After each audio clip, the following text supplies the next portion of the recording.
Wabarakatuh. Ya, hari ini Selasa, tanggal 12 Januari 2020.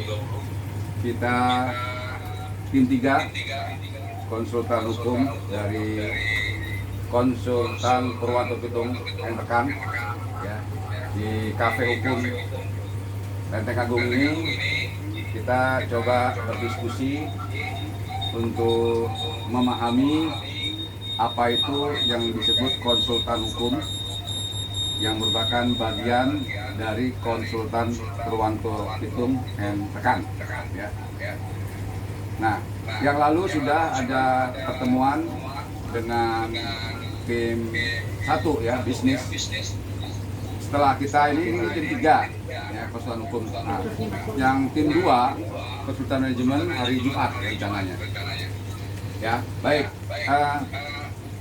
Saya melihat di dalam kondisi kita pandemi ini, saya sebagai advokat dan teman-teman advokat melihat kecenderungan untuk menurunnya pendapatan kita sebagai lawyer. Klien-klien kita juga sudah mulai bahkan tiada, sehingga saya berpikir keras bagaimana untuk menindaklanjuti rencana-rencana ke depan supaya kita bisa bangun lagi.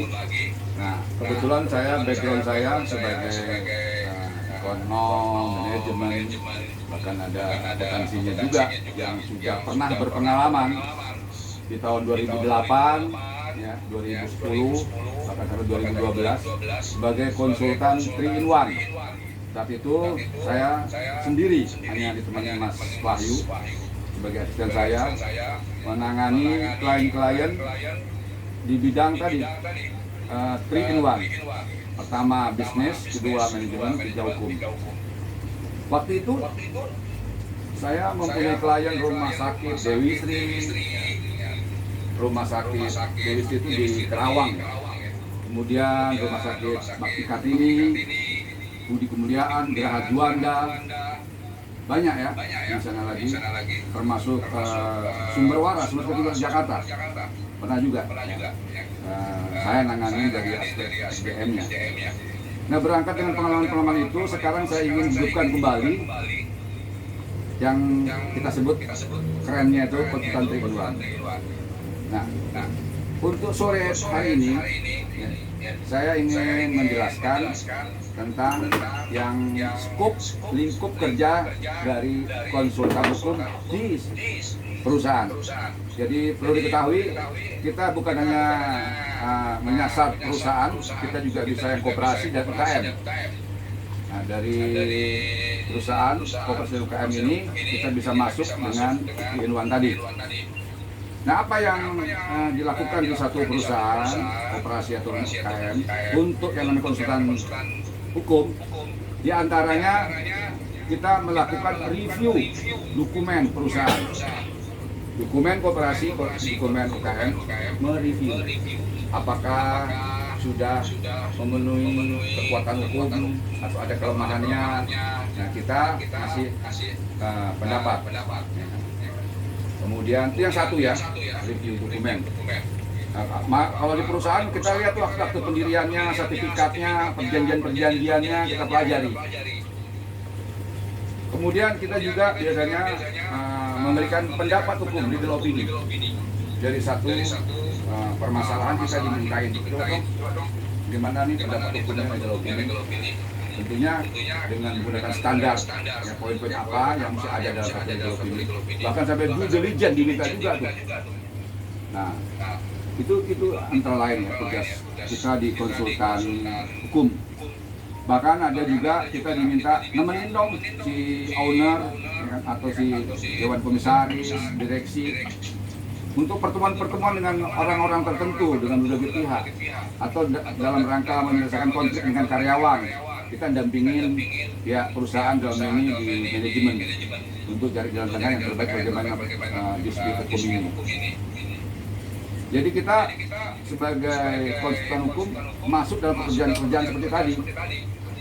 Nah, biasanya juga kan sebagai lawyer kalau ada efek di sana konflik-konflik, ya biasanya kita juga akan ngurusin misalnya ada mau bercerai nih Pak, nih teman kita nih, nah itu pasti kita sebagai lawyer ya beda tuh. Jadi kalau konsultan hukum begitu. Nah, itu skopnya. Kemudian bagaimana cara kerjanya?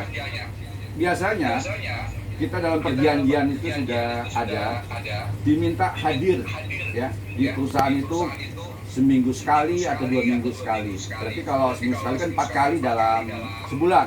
Kalau 2 minggu sekali berarti 2 kali dalam sebulan. 2 jam. Jadi kehadiran kita tuh hanya 2 jaman. Nah, jadi dalam 2 jam itu kita kan problem solving, memecahkan masalah. Jadi masalah apa yang ada di mereka, nah kita kasihkan solusi jalan keluar. Nah, biasanya juga pengalaman kita terdahulu itu setiap pertemuan ada topik-topik tertentu. Ini topik tentang apa nih? Misalnya tentang manajemen keuangan. Nah, jadi itu kita bahas 2 jam saja, selesai itu pengalaman kita. Nanti kalau nggak tambah jamnya atau dilanjutkan di hari yang lain.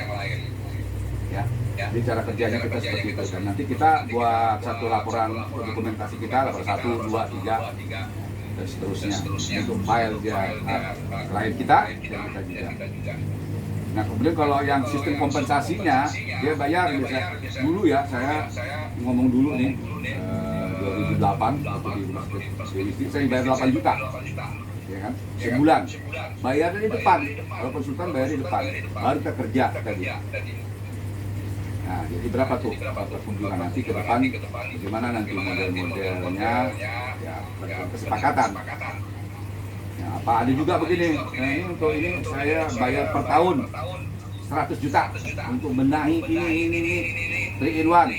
Nah, kita dibagi 12 atau ada tiap bulan bayarnya berapa. Ya, ada model-model begitu. Ya, kita negosiasi dengan kemampuan keuangan